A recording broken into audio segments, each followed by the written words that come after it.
The first ransomware attack ever recorded happened in 1989 when a hacker locked down a user's file, demanding a measly $189 in exchange. A few decades later, it appears hackers have become bolder, as can be seen in the Kaseya ransomware case. Over 1,000 companies were affected, $70 million asked in ransom, and two powerful nations brought to a loggerhead. How did the hackers manage to pull off such a daring feat? What really happened after? We will fill you in on all the details, but first, be sure to smash the like button, subscribe, and click the notification bell for more amazing content. Done? Let's get right into it.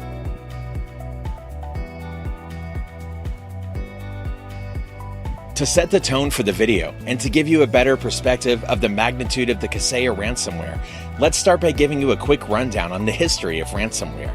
So ransomware is just one type of virus in an exhaustive list of different types of viruses. Some of the most well-known types of viruses and computer malware include Trojans, worms, phishing viruses, keyloggers, and backdoors. Ransomware, however, operate quite differently compared to other forms of malware. Think of ransomware as self-contained, virtual armed robbery, or kidnapping bots. They cause significant harm and damage by usually locking a computer system or applying encryption to computer files. After this is accomplished, the virus usually displays a message directing ransom payments to be made for the virus to be rendered ineffective so that the user may continue. 1989 is the year in which the earliest ransomware attack is noted to have taken place. It was called AIDS Trojan, and it locked down a user's files in exchange for a payment of $189. However, the malware had a critical design flaw that allowed someone diligent enough to recover files without parting with any money at all, easily. However, the stage was set, and hackers would come up with some of the most advanced ransomware attacks for the time, in the mid-2000s, which was when ransomware became known in the general public sphere.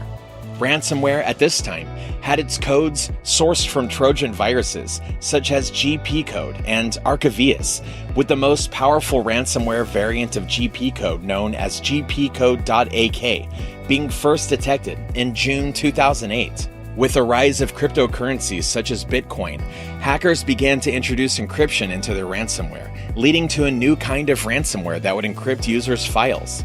Then it became increasingly common for hackers to demand and successfully acquire ransom payments through Bitcoin and other cryptocurrencies. Since it's next to impossible to trace Bitcoin transactions, it has become the safest way for ransomware hackers to continue their nefarious actions without contention. Since at least 2009, certain ransomware strains have made use of proxy servers around the world to make tracking perpetrators even more difficult. Today, if you find yourself on the dark web, you can expect to find at least a dozen websites offering different kinds of ransomware for sale. Many of these websites and their operators have yet to be taken down by authorities worldwide. All these facts combined have caused many analysts and computer scientists to designate ransomware viruses to become one of the most dangerous cyber threats in existence. It threatens private citizens, small businesses, and corporations alike.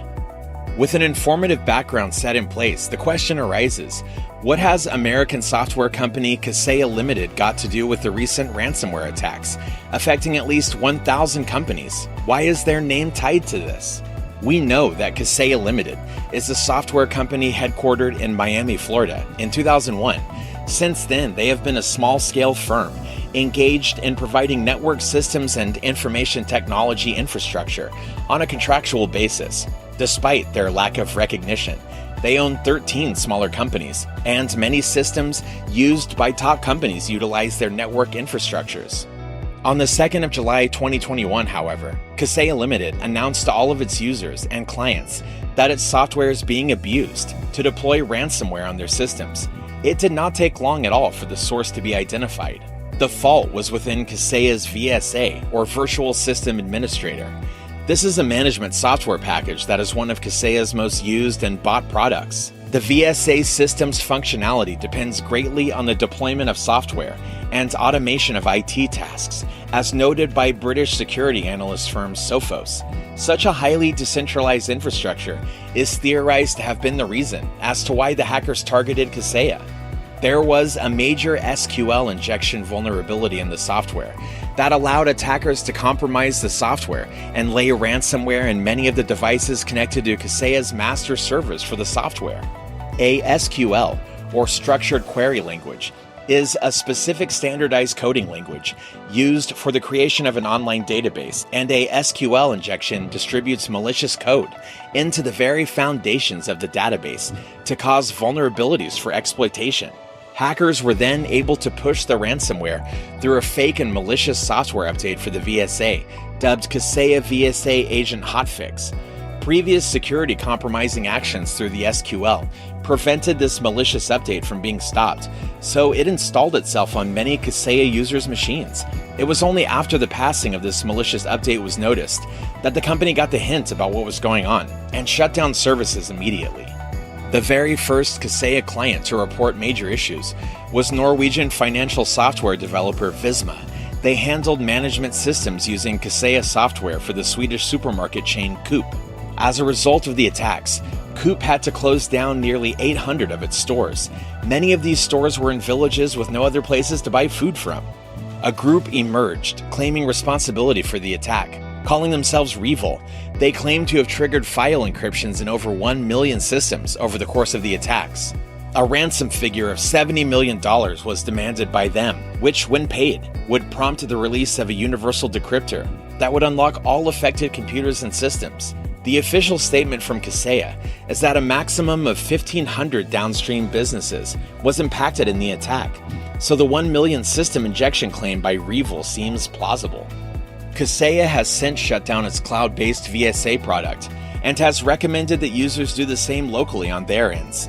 It is a slight relief to note that many VSA users were able to take their VSA deployments offline as soon as the news was announced and before any hacking took place.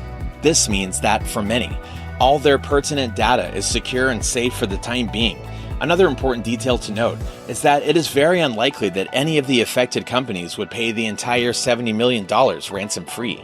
It is also unlikely that there would be any effort to collectively pay the ransom, as Kaseya is working on a solution that requires no ransoms to be paid. So far, in the year 2021, there have been 80 ransomware attacks, and Revil's attack has just been one of the perpetrators. According to an analysis by BitSight, a prominent cybersecurity analysis firm, Revil has been responsible for about 15% of those attacks. The Kaseya ransomware attack has been a grim reminder of the vulnerabilities present in SQL-run databases around the world. Software supply chains have been at risk for a while, with notable examples including the NotPetya, SolarWinds, Hafnium, and Excellion incidents. Revil is not the only group in active operations. Any groups like Revil are primarily motivated by financial goals.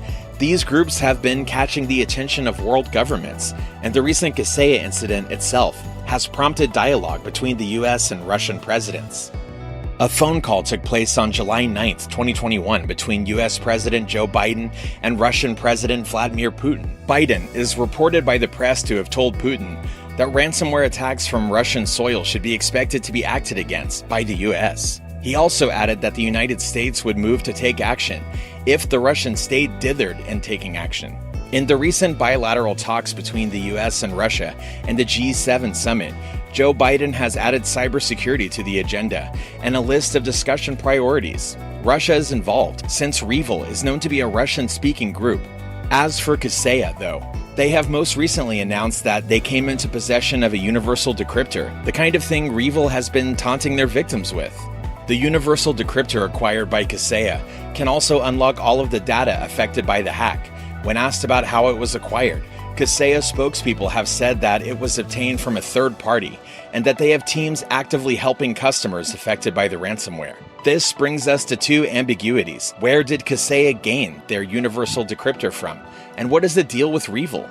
Revil has vanished from the internet, and all their presence, including their website, has gone offline. Kaseya has declined to comment and give further information when asked whether they had paid for the universal decryption key.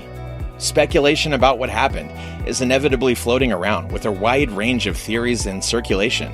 Aside from the most obvious, that Kaseya paid the $70 million ransom, which is unlikely, as mentioned before, there is the possibility that the Russian government cracked down on Revil hard. The stern conversation Joe Biden had with Vladimir Putin could explain subsequent events, as it caused political tensions to brew between Washington, D.C. and Moscow. Indeed, some experts have wondered whether the Russian government managed to seize the encryption key from REvil and handed it over through multiple intermediaries down to Kaseya Limited. This is similar to the time when the FBI casually announced that it had managed to track down ransomware group DarkSide after it attacked a U.S. infrastructure company. They were silent on the methodologies and details of the efforts undertaken to nab DarkSide and refused to elaborate further. This time, similarly to REvil, DarkSide had proceeded to simply go dark after being caught. As for the obvious theory, which would have Kaseya or their clients paying the $70 million ransom to gain the universal decryptor, it is unlikely because political actors are involved. Joe Biden's stern call to Vladimir Putin indicated a determination to resolve the issue without any compromise whatsoever. Both governments are perfectly capable in their cybersecurity skills and understanding of it, so it can be said with reasonable certainty that they would not budge to such a ransom fee. The previously mentioned figure, that of 1,500 companies and their systems being compromised by the ransomware attack, is still a very low figure of Kaseya customers being affected. If Kaseya Limited CEO Fred Vokola is to be believed, less than 0.1% of the company's customers were affected by the breach. It is evidently a very low proportion of users, but the important thing to note is that through interconnected networks, tertiary damage is done to other systems, as evidenced by the damages Swedish supermarket chain Coop suffered through their IT partner Visma, a Kaseya customer. A US government spokesman has contributed to laying concerns to rest after he stated that damage done to the US was quote-unquote minimal. Even though it seems as if REvil has been put down, it is important to note that such groups have been appearing, and have appeared numerous times, wreaking havoc on computing worldwide. REvil themselves have previously extorted a sum of $11 million from meatpacking company JBS by targeting its supply chain in the same way. The worst days of rampant computer viruses during the late 90s to the late 2000s may be over. That's due to improved security practices and increased awareness. But the threat has never truly gone away. Only time will tell what sort of new menace hackers and cybercriminals can come up with in the future. Stay safe online and remain vigilant. So, what do you think of the whole fiasco? Also, do you think Kaseya paid the ransom, or did Putin bring the hammer down? Share your thought in the comments section. Also, if you enjoyed the video, please like, share, and subscribe to the channel, and click the bell icon to get notified when we upload new content.